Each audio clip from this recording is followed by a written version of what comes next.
പുതിയൊരു വീഡിയോയിലേക്ക് എല്ലാവർക്കും സ്വാഗതം. അങ്ങനെ നവ്യനോട് ദേവയാനി ഈ വീടിൻ്റെ ചിട്ടകൾക്കനുസരിച്ച് മുന്നോട്ട് പോയില്ലെങ്കിൽ നിനക്ക് ഇവിടെ ജീവിക്കാൻ കുറച്ച് ബുദ്ധിമുട്ടായിരിക്കും എന്ന് പറയുമ്പോൾ നവ്യ ദേഷ്യപ്പെട്ടുകൊണ്ട് അവിടെ നിന്ന് പോവുകയാണ്. അപ്പോൾ ജാനകി പറയുന്നുണ്ടായിരുന്നു അവളുടെ ദേഷ്യം കണ്ടില്ലേ എന്ന്.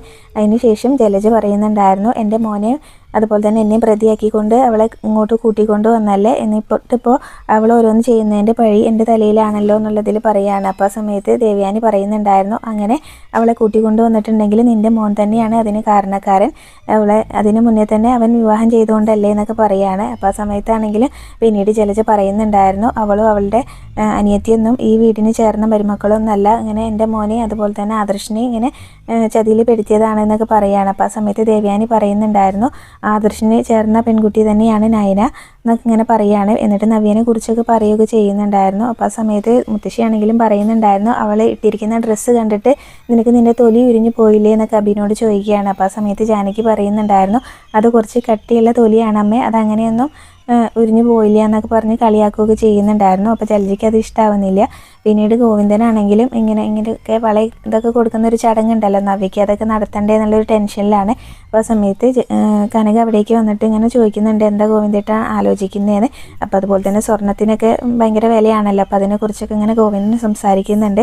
ആ ചടങ്ങ് ഇങ്ങനെ നടത്താൻ ഇനിയിപ്പോൾ ആരോടെ കടം ചോദിക്കുക എന്നുള്ള രീതിയിലാണ് കേട്ടോ ഗോവിന്ദനാണെങ്കിലും സംസാരിക്കുന്നത്. അപ്പോൾ ആ ചടങ്ങിനെ കുറിച്ച് ഞാനാണ് പറഞ്ഞത്, അപ്പോൾ അതെന്തായാലും നടത്തിയേ പറ്റുള്ളൂ, നമുക്ക് മാത്രം പോയാൽ മതി, അതുകൊണ്ട് ഒന്നിനും ഒരു കുറവും വരുത്തണ്ട എന്നൊക്കെ പറഞ്ഞിട്ട് കനകയാണെങ്കിലും ഇങ്ങനെ കമ്മൽ ഊരി കൊടുക്കുകയാണ് കേട്ടോ. അത് കൊടുത്തിട്ട് വള വാങ്ങിക്കുക എന്നുള്ള ഇതിൽ അത് കൊണ്ടുപോയി കൊടുത്ത് വള വാങ്ങിച്ചുകൊണ്ട് പോവാൻ ഞാനും നന്ദും കൂടെ പോയിട്ട് പലഹാരമൊക്കെ വാങ്ങിച്ചിട്ട് വരാമെന്നൊക്കെ പറയുന്നുണ്ട്. അപ്പോൾ ഗോവിന്ദനാണെങ്കിലും പറയുന്നുണ്ടായിരുന്നു കല്യാണം കഴിഞ്ഞ് ഉള്ള ഒരു കമ്മലല്ലേ അത് എനിക്ക് കൊണ്ടുപോകാൻ കുറച്ച് ബുദ്ധിമുട്ടുണ്ടെന്നൊക്കെ പറയണം. അപ്പോൾ എന്തായാലും കനക പറയുന്നുണ്ടായിരുന്നു എന്തായാലും കാര്യങ്ങൾ നടക്കണ്ടേ എന്നൊക്കെ പറയുകയാണ്. അപ്പോൾ എന്തായാലും ഗോവിന്ദനാണെങ്കിൽ ആ കമ്മലെടുക്കാനൊരു മടിയാണ് കേട്ടോ. എന്നിട്ട് നന്ദുവിനോട് കനക പറയുന്നുണ്ട് ഇങ്ങനെ അച്ഛനോട് പറയേ, ഇതല്ലാതെ വേറെ നിവൃത്തിയില്ലല്ലോ നമുക്ക് എന്ന് പറയുകയാണ്. അപ്പോൾ നന്ദു ആണെങ്കിലും പറയുന്നുണ്ടായിരുന്നു അവരങ്ങനെ ഒരു ചടങ്ങൊന്നും നമ്മളോട് പറഞ്ഞിട്ടില്ലല്ലോ എന്ന്, അവർക്ക് അതിനെക്കുറിച്ചൊക്കെ നല്ലോണം അറിയായിരിക്കും, വടക്കേ ഇന്ത്യയിലല്ലേ അവർ ജീവിച്ചു പോകുന്നത്, അപ്പോൾ അവിടെ അങ്ങനത്തെ ചടങ്ങുകളെല്ലാം ഉണ്ടല്ലോ എന്നൊക്കെ പറയുകയാണ്. അങ്ങനെ ഒരുപാട് ആളുകളെയൊക്കെ കൂട്ടിയാണ് അങ്ങനത്തെ ചടങ്ങൊക്കെ നടത്തുന്നതെന്നൊക്കെ പറയുകയാണ്. പിന്നീട്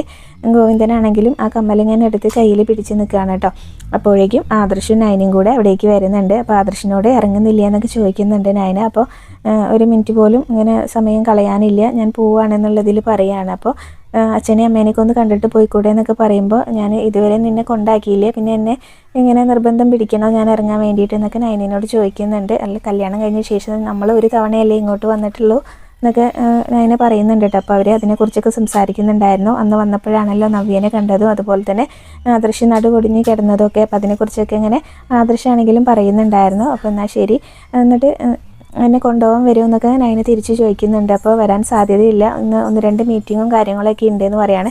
അപ്പോൾ എന്തായാലും അച്ഛനും അമ്മേനെയൊക്കെ സ്നേഹിച്ചിട്ട് വേഗം അങ്ങോട്ടേക്ക് എത്തിയേക്കണം എന്ന് പറയുമ്പോൾ നയന ചോദിക്കുന്നുണ്ട് അതെന്താ എന്നെ പെരിഞ്ഞിരിക്കാൻ വിഷമമാണോ എന്ന്.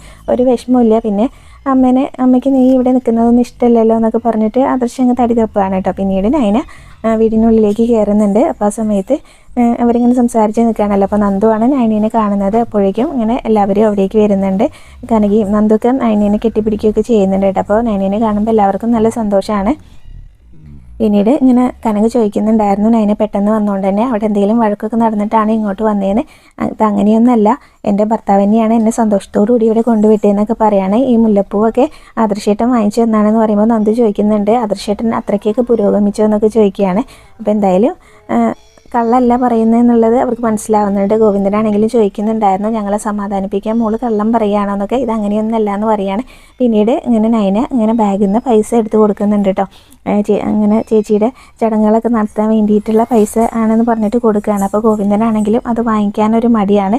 അപ്പോൾ മോള് ഞങ്ങളുടെ ബുദ്ധിമുട്ടൊക്കെ മനസ്സിലാക്കിയിട്ട് ആരുടെയെങ്കിലും കയ്യിൽ നിന്ന് കടം വാങ്ങിച്ചാണോ എന്നൊക്കെ ചോദിക്കുന്നുണ്ട്. അപ്പോൾ അല്ല, ഒരു ജ്വല്ലറി കോമ്പറ്റീഷൻ നടന്നു, അതിൽ ഫസ്റ്റ് പ്രൈസ് കിട്ടിയ കാര്യങ്ങളും അതുപോലെ തന്നെ ആദർശമാണ് അത് കൊടുത്ത കാര്യങ്ങളും എല്ലാം തന്നെ പറയുന്നുണ്ടായിരുന്നു കേട്ടോ. അപ്പോൾ അവർക്കൊരു അതിശയമായി. അപ്പോൾ നന്ദു ചോദിക്കുകയും ചെയ്യുന്നുണ്ടായിരുന്നു ആദർശേട്ടന് ഞെട്ടി കാണുമല്ലോ എന്ന്. പിന്നെ അല്ലാതെ എന്നൊക്കെ പറഞ്ഞിട്ട് നയനയാണെങ്കിലും അങ്ങനെ പറയുകയാണ്. എന്നാലും ഗോവിന്ദന് അത് വാങ്ങിക്കാനൊരു മടിയാണ് കേട്ടോ. കല്യാണം കഴിഞ്ഞ പെൺകുട്ടികൾ അത് ഭർത്താവിനല്ലേ കൊടുക്കേണ്ടത് എന്നൊക്കെ പറയുമ്പോഴാണ് നയന പറയുന്നത് അത് ഭർത്താവ് തന്നതാണെങ്കിലോ എന്നൊക്കെ പറയുന്നത്. അപ്പോൾ ആദർശേട്ടൻ ഈ പണം ആദർശേട്ടന് വേണ്ട, നിനക്ക് ഇഷ്ടമുള്ളത് ചെയ്തോ എന്ന് പറഞ്ഞിട്ടാണ് കേട്ടോ കൊടുക്കുകയൊക്കെ ചെയ്യുന്നത്. അപ്പോൾ ഗോവിന്ദനാണെങ്കിലും അത് വാങ്ങിക്കുന്നില്ല കേട്ടോ, ഒരു മടിയാണ്. കല്യാണം കഴിഞ്ഞ പെൺകുട്ടികൾ ഭർത്താവിൻ്റെ വീട്ടുകാർക്കാണ് അവിടെയാണ് അത് ചിലവാക്കേണ്ടത് എന്നുള്ളതിലൊക്കെ കുറച്ച് സംസാരിക്കുകയൊക്കെ ചെയ്യുന്നുണ്ട്. പിന്നീട് എന്തായാലും നയന നിർബന്ധിച്ച് കയ്യിൽ വെച്ച് കൊടുക്കാനായിട്ട് നിൽക്കുകയാണ് കേട്ടോ. അപ്പോൾ കൈ ഇങ്ങനെ മുറുകെ പിടിച്ചിരിക്കുകയാണല്ലോ. അപ്പോൾ കനകയുടെ മോതിരം, നല്ല മോതിരമല്ല, കമ്മൽ ഗോവിന്ദൻ്റെ കയ്യിലുണ്ടായിരുന്നു. അപ്പോൾ അതെന്താ കൈ ഇങ്ങനെ മുറുകെ പിടിച്ചിരിക്കുന്നതെന്ന് പറഞ്ഞിട്ട് അത് തുറക്കാനായിട്ട് പറയുമ്പോൾ ഇങ്ങനെ ഗോവിന്ദൻ കൈ ഇങ്ങനെ തുറക്കുന്നുണ്ട്. അപ്പോൾ അതിൽ കനകയുടെ കമ്മലായിരിക്കും. അപ്പോൾ അത് കാണുന്ന സമയത്ത് എനിക്കാണെങ്കിലും നല്ല സങ്കടമാവുന്നുണ്ട്. എന്നിട്ട് ഇത് അമ്മയുടെ കമ്മലല്ലേ, അമ്മയ്ക്ക് ഏറ്റവും ഇഷ്ടപ്പെട്ട കമ്മലല്ലേ എന്നൊക്കെ പറഞ്ഞിട്ട് ഇങ്ങനെ ഗോവിന്ദൻ്റെ കയ്യിൽ നിന്ന് ആ കമ്മലെടുത്ത് കനകയ്ക്കിനെ അങ്ങനെ ഇട്ട് കൊടുക്കാനൊക്കെ നോക്കുന്നുണ്ട്. കമ്മൽ വിറ്റിട്ട് ചടങ്ങ് നടത്താനുള്ള പരിപാടിയായിരുന്നല്ലേ, അപ്പോൾ കൃത്യസമയത്ത് തന്നെയാണ് ഞാൻ വന്നത് എന്നൊക്കെ പറഞ്ഞിട്ട് ഇനിയാണെങ്കിലും ആ കമ്മൽ കനകയ്ക്കനെ ഇട്ട് കൊടുക്കാനൊക്കെ നിൽക്കുകയാണ്. അപ്പോൾ കനക പറയുന്നുണ്ട് വേണ്ട ഞാൻ തന്നെ ഇട്ടോളാം എന്നൊക്കെ പറയുകയാണ്. എന്നിട്ട് എന്തായാലും നിർബന്ധിച്ച് ആ പൈസ ഗോവിന്ദൻ്റെ കയ്യിലേക്ക് വെച്ച് കൊടുക്കുകയാണ് കേട്ടോ. ഗോവിന്ദൻ ഇങ്ങനെ വാങ്ങാനൊക്കെ മടിക്കുകയൊക്കെ ചെയ്യുന്നുണ്ട്. ഇങ്ങനെ കല്യാണം കഴിഞ്ഞാൽ പെൺകുട്ടികൾക്ക് അങ്ങോട്ടാണ് സഹായം ചെയ്യേണ്ടത്, അവരിങ്ങോട്ടല്ല എന്നൊക്കെ പറയുകയാണ്. അപ്പോൾ നയനയാണെങ്കിലും പറയുന്നുണ്ടായിരുന്നു അനന്തപുരിക്കാർക്ക് അതിൻ്റെ ആവശ്യമൊന്നുമില്ല എന്നൊക്കെ പറയുകയാണ്. എന്തായാലും ഇങ്ങനെ ഒരു വിധത്തിൽ പറഞ്ഞ് സമ്മതിപ്പിച്ച് ഇങ്ങനെ ഗോവിന്ദൻ്റെ കയ്യിലേക്ക് ആ പൈസ കൊടുക്കുകയാണ്. അപ്പോൾ ഗോവിന്ദനാണെങ്കിലും അത് വാങ്ങിക്കാനൊക്കെ ഒരു മടിയുണ്ട്. പിന്നീട് ഇങ്ങനെ നയന അങ്ങനെ പറയുന്നുണ്ടായിരുന്നു ഞാൻ ഒരുപാട് നാളുകൾക്ക് ശേഷമാണ് ഇങ്ങോട്ട് വന്നത്, അപ്പോൾ അത് അമ്മയുടെ കൈ കൊണ്ട് ഉണ്ടാക്കിയിട്ടുള്ള ഫുഡ് കഴിക്കാൻ കൂടിയാണ്, അമ്മ ഒന്ന് വന്ന് എന്തെങ്കിലുമൊക്കെ ഉണ്ടാക്കി തന്നേന്ന് പറഞ്ഞിട്ട് അവിടെ നിന്ന് വിളിച്ചുകൊണ്ട് കൊണ്ടുപോവാണ് കേട്ടോ കനകേനെ. എന്നിട്ട് നന്ദും കനകയും നയനയും കൂടി അങ്ങോട്ട് പോകുന്ന സമയത്ത് ഗോവിന്ദനാണെങ്കിലും നയനെ കൊടുത്തിട്ടുള്ള പൈസ ഇങ്ങനെ കയ്യിൽ പിടിച്ചിട്ട് ഇങ്ങനെ നിൽക്കുകയാണ്.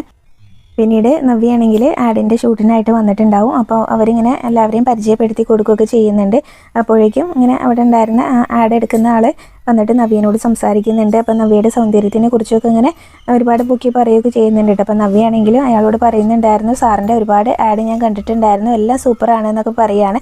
അപ്പോൾ എന്തായാലും ഇങ്ങനെ നവ്യയുടെ സൗന്ദര്യത്തിനെയൊക്കെ പൊക്കി പറയുമ്പോൾ നവ്യയ്ക്കാണെങ്കിൽ ഒരുപാട് സന്തോഷമാവുന്നുണ്ട്. അപ്പോൾ എൻ്റെ കോസ്റ്റ്യൂമൊക്കെ റെഡി അല്ലേ എന്ന് ചോദിക്കുന്നുണ്ട്. കുറച്ചും കൂടി ബാക്കിയുണ്ട്, അതെന്തായാലും മേക്കപ്പ്മാൻ എല്ലാവരും ഇങ്ങനെ ശരിയാക്കി തരും, അങ്ങനെ കോസ്റ്റ്യൂം ചേഞ്ച് ചെയ്തിട്ട് വരാനായിട്ട് പറയാം കേട്ടോ. അപ്പോൾ അയാളാണെങ്കിലും മനസ്സിൽ വിചാരിക്കുന്നുണ്ടായിരുന്നു ഇനി എല്ലാ ആഡിലും ഇവൾ തന്നെ ആയിരിക്കും എന്ന് ഇങ്ങനെ മനസ്സിൽ വിചാരിക്കുന്നുണ്ട്. പിന്നീട് അബിയാണെങ്കിൽ ഇങ്ങനെ അവളിങ്ങനെ ഡിസൈനിങ് രംഗത്ത് ഇങ്ങനെ റാണിയായിട്ട് വിലസണ്ട, എൻ്റെ ഏട്ടത്തി അങ്ങനെ ഇവിടെ കയറി പറ്റണ്ട എന്നൊക്കെ ഇങ്ങനെ ഓർത്തുകൊണ്ടിരിക്കുകയാണ്. അപ്പോഴേക്കും ആദർശ് അവിടേക്ക് വരുന്നുണ്ട്. അപ്പോൾ ആദർശിനോടാണെങ്കിലും പറയുന്നുണ്ടായിരുന്നു അനി കവിത എഴുതുന്ന പോലെ എനിക്കും കുറച്ച് വരയ്ക്കാനുള്ള കഴിവൊക്കെ ഉണ്ടല്ലോ, അപ്പോൾ ഞാൻ ഇനി മുതൽ ഇവിടുത്തെ ഡിസൈൻ വരച്ചോളാം എന്നുള്ളതിൽ പറയുകയാണ്. അപ്പോൾ ആദർശിനെ അത് ഇഷ്ടമാവുന്നില്ല കേട്ടോ, നിന്നെ എങ്ങനെ വിശ്വസിക്കും, നീ ഒരു ചതിയനാണെന്നൊക്കെ പറയുകയൊക്കെ ചെയ്യുന്നുണ്ട്.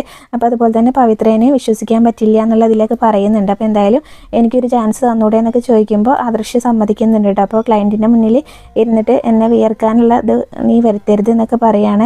എനിക്ക് നിന്നെ അത്ര വിശ്വാസമൊന്നുമില്ല, എന്തായാലും നിനക്ക് ഞാനൊരു ചാൻസ് തരാമെന്ന് പറയുകയാണ്. അങ്ങനെയാണെങ്കിൽ നീ ഇതിൽ വിജയിച്ച് കഴിഞ്ഞാൽ നിൻ്റെ ഇവിടുത്തെ പൊസിഷനും അതുപോലെ തന്നെ സാലറിയൊക്കെ മാറുമെന്ന് പറയുമ്പോൾ അബിക്കാണെങ്കിലും ഇങ്ങനെ സന്തോഷമാവുന്നുണ്ട്. പിന്നീട് ആദർശ് അവിടെ നിന്ന് അങ്ങ് പോവാണ്.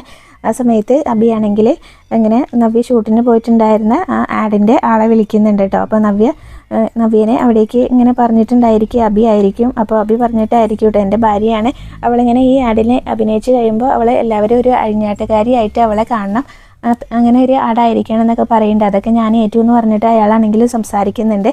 അങ്ങനെയാണെങ്കിൽ അയാളിങ്ങനെ ഒരു സിനിമ എടുക്കാനൊക്കെ നിൽക്കുന്നുണ്ട് കേട്ടോ, ഒരു ഫിലിമൊക്കെ എടുക്കാൻ നിൽക്കുന്നുണ്ട്. അപ്പോൾ അങ്ങനെയാണെങ്കിൽ അതിൽ നീ അങ്ങനെ ആയിട്ടുണ്ടെങ്കിൽ എന്തായാലും ഞാൻ ആ ഫിലിം പ്രൊഡ്യൂസ് ചെയ്യും എന്നൊക്കെ പറയുകയൊക്കെ ചെയ്യുന്നുണ്ടായിരുന്നു. അപ്പോൾ അയാൾക്കാണെങ്കിൽ ഒരുപാട് സന്തോഷമാവുന്നുണ്ട്. അപ്പോൾ എന്തായാലും ഇങ്ങനെ അയാൾ പിന്നെ മനസ്സിൽ വിചാരിക്കുകയും ചെയ്യുന്നുണ്ടായിരുന്നു എന്തായാലും എനിക്കൊരു ഫിലിം ഡയറക്ടറെയാണ് കിട്ടിയിട്ടുള്ളത്, ഇതുകൊണ്ട് അപ്പോൾ എന്തായാലും അത് ഇങ്ങനെ അവസരം മുതലാക്കണം എന്നുള്ളതിൽ ഇങ്ങനെ അയാൾ മനസ്സിൽ ചിന്തിക്കുന്നുണ്ട്. അത് പിന്നീട് കനകയാണെങ്കിൽ ഭക്ഷണമൊക്കെ ഉണ്ടാക്കിയിട്ട് നയനയ്ക്ക് വിളമ്പി കൊടുക്കുന്നുണ്ട്. അപ്പോൾ നയനയാണെങ്കിലും പറയുന്നുണ്ടായിരുന്നു അമ്മ എനിക്ക് വാരി തരണം എന്നൊക്കെ പറയാൻ കേട്ടോ. അപ്പോൾ കനകയാണെങ്കിലും അത് വാരി കൊടുക്കാനായിട്ട് നിൽക്കുമ്പോൾ നന്ദുവിനും വാരി കൊടുക്കണം, അപ്പോൾ ഞാനല്ലേ ഈ വീട്ടിലെ ഇളയ കുട്ടി, എനിക്ക് തരണം എന്നൊക്കെ പറയാൻ കേട്ടോ ആദ്യം. അപ്പോൾ എന്തായാലും നീ എന്ന് ഇവിടെ ഉണ്ടല്ലോ, മോള് അങ്ങനെ ഇവിടെ ഉണ്ടാവില്ലല്ലോ എന്നൊക്കെ പറഞ്ഞിട്ട് നയനയ്ക്കാണ് കേട്ടോ ആദ്യം കൊടുക്കുന്നത്. അപ്പോൾ പിന്നീട് നന്ദുവിനും കൊടുക്കുന്നുണ്ട്. നന്ദു ഓരോ കുസൃതിയൊക്കെ പറയുന്ന സമയത്ത് പിന്നീട് അതുപോലെ തന്നെ ഗോവിന്ദനാണെങ്കിലും ഇനി എല്ലാവർക്കും അച്ഛൻ്റെ ഒരു ഉരുള എന്നൊക്കെ പറഞ്ഞിട്ട് കൊടുക്കുമ്പോൾ നയനയ്ക്ക് കൊടുക്കാനായിട്ട് നിൽക്കുമ്പോൾ നന്ദു പെട്ടെന്ന് തന്നെ അത് പിടിച്ച് വാങ്ങിക്കുകയും ചെയ്യുന്നുണ്ടോ. പിന്നീട് അതിന് ശേഷം അവരിങ്ങനെ സംസാരിക്കുകയാണ്, നവ്യയുടെ കാര്യങ്ങളും എല്ലാം തന്നെ സംസാരിക്കുന്നുണ്ട്. അതുപോലെ തന്നെ ആദർശ് ഇങ്ങനെ മാറി വരുന്നതിനെ കുറിച്ചൊക്കെ സംസാരിക്കുന്നുണ്ട്. പക്ഷേ അമ്മായിയമ്മയ്ക്ക് ഇപ്പോഴും ഒരു മസിൽ പിടുത്താണ്, അതൊക്കെ മാറിക്കോളും എന്നൊക്കെ നയന പറയുന്നുണ്ട്. പിന്നീട് നവ്യയുടെ കാര്യങ്ങളൊക്കെയാണ് അവർ സംസാരിക്കുന്നത്. അപ്പോൾ നവ്യ ഗർഭിണിയാണ് എന്നൊക്കെ പറയുന്ന സമയത്ത് നയനയ്ക്കാണെങ്കിലും ആകെ ഒരു സങ്കടമൊക്കെ ആവുന്നുണ്ട് കേട്ടോ. അവളിങ്ങനെ ഇങ്ങോട്ട് വിളിച്ചിട്ടേ ഇല്ല, അങ്ങനെ കല്യാണം കഴിഞ്ഞ് പോയ ശേഷം മോളെന്നും വിളിക്കാറുണ്ടല്ലോ, അവളുടെ ശബ്ദം പോലും ഞങ്ങൾക്ക് കേൾക്കാൻ പറ്റുന്നില്ല എന്നൊക്കെ പറയുന്നുണ്ട്.